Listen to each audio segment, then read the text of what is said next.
é comprovado que as pessoas, todos nós, até por uma autoproteção, todos nós temos os nossos cérebros, temos o viés de lembrar as notícias boas e esquecer as notícias ruins. Aqui é diverso da questão de traumas. Aqui só as notícias mesmo. Esse viés de positividade é o esquecimento das experiências ruins, é uma autoproteção do cérebro. E dia 8 de janeiro de 2023 foi uma notícia péssima para a democracia, para as instituições, para todos os brasileiros e brasileiras que acreditam num país melhor. Mas esse viés de positividade faz com que nós, aos poucos, relativizemos isso e esqueçamos que não houve um domingo no parque, como eu salientei nas primeiras condenações. Não foi um passeio no parque. Ninguém, absolutamente ninguém que lá estava passeando. E ninguém estava passeando porque tudo estava bloqueado e houve necessidade de romper as barreiras policiais. Algumas delas, inclusive, já em fase final, a ação penal promovida pela Procuradoria-Geral da República contra a cúpula da Polícia Militar, algumas delas, aparentemente, foram abertas, mas vários policiais se insurgiram contra isso, vários policiais foram agredidos, e o símbolo desses policiais agredidos foi uma policial militar cujo capacete foi arrebentado com uma barra de ferro. E nós temos a tendência, infelizmente, de esquecendo. E as pessoas de boa-fé que têm esse viés de positividade acabam sendo enganadas pelas pessoas de má-fé que, com notícias fraudulentas e com milícias digitais, passam a querer criar uma própria narrativa, como disse ontem, de velhinhas com a Bíblia na mão, de pessoas que estavam passeando, estavam com batom, e foram lá passar um batonzinho só na estátua.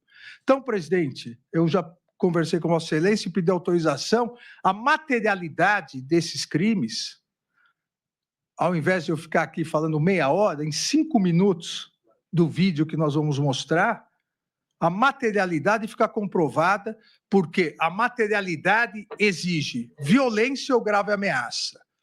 E aqueles que se esqueceram de boa ou má fé, que houve violência, gravíssima violência contra a pessoa, vão se recordar agora.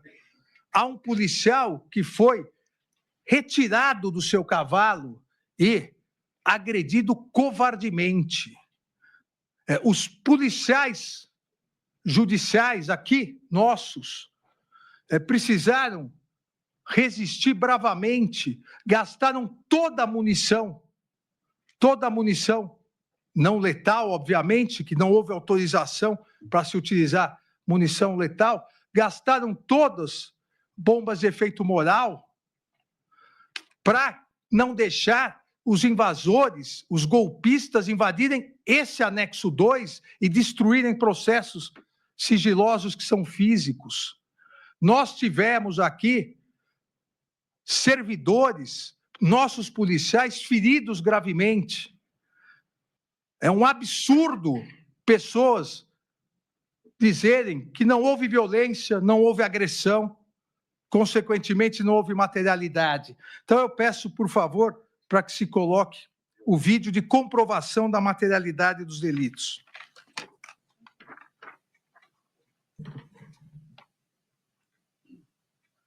Aqui, seguindo o que a Procuradoria-Geral denunciou, os acampamentos golpistas, em que mais de 570 réus confessaram que queriam intervenção militar. Aqui, na sequência da denúncia, os atos violentíssimos de 12 de dezembro, no dia da diplomação do então presidente, do presidente e do vice-eleito. Brasília está em chamas. São quase uma dezena de automóveis pegando fogo. Se isso não é violência, né, o que seria uma violência? O absurdo de uma violência programada. Aqui, no dia véspera de Natal, a bomba, o caminhão-bomba, que colocaram uma bomba, se explodisse a bomba, centenas, se não milhares de pessoas morreriam. Vamos entrar e tomar o poder. E aqui, o dia 8 de janeiro. Isso não é violência?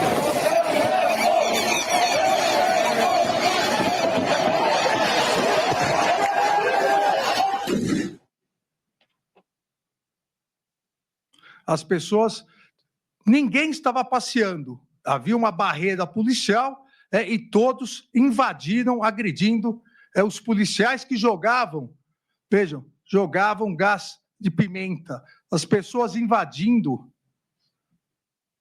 E sempre com a intenção golpista, nós vamos ver várias faixas pedindo intervenção federal. Uma verdadeira guerra campal. Bombas, helicóptero, jogando bombas de efeito moral. O policial agredido, tirado do seu cavalo e agredido covardemente.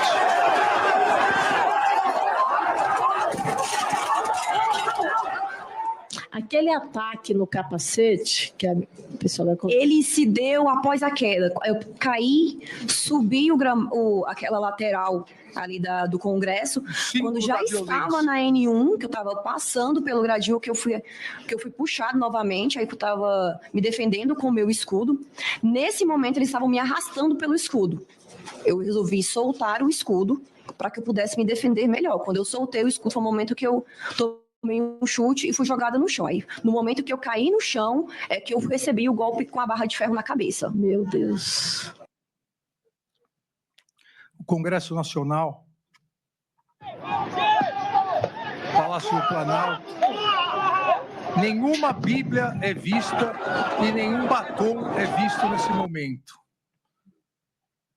Agora, a depredação ao patrimônio público, o ataque à polícia é visto.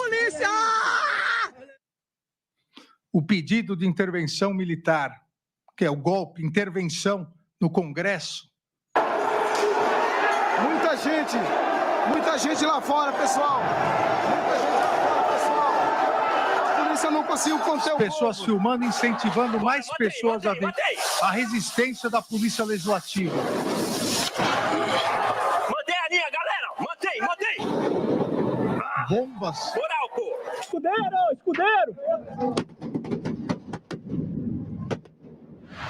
É bom lembrarmos que nós tivemos uma tentativa de golpe de Estado violentíssimo.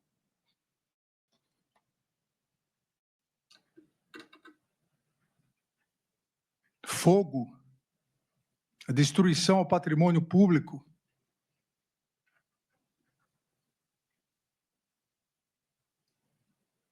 Dano qualificado.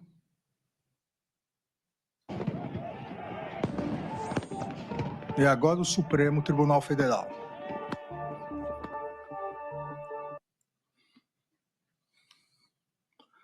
Uma violência selvagem, a incivilidade total, com pedido de intervenção militar de golpe de Estado. Que é a porra do STF, cara. Que é a porra do STF. Quem manda aqui nessa porra?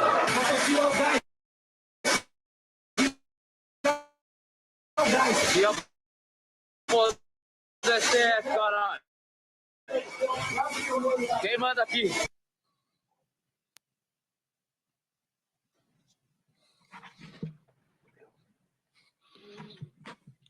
Então, as imagens,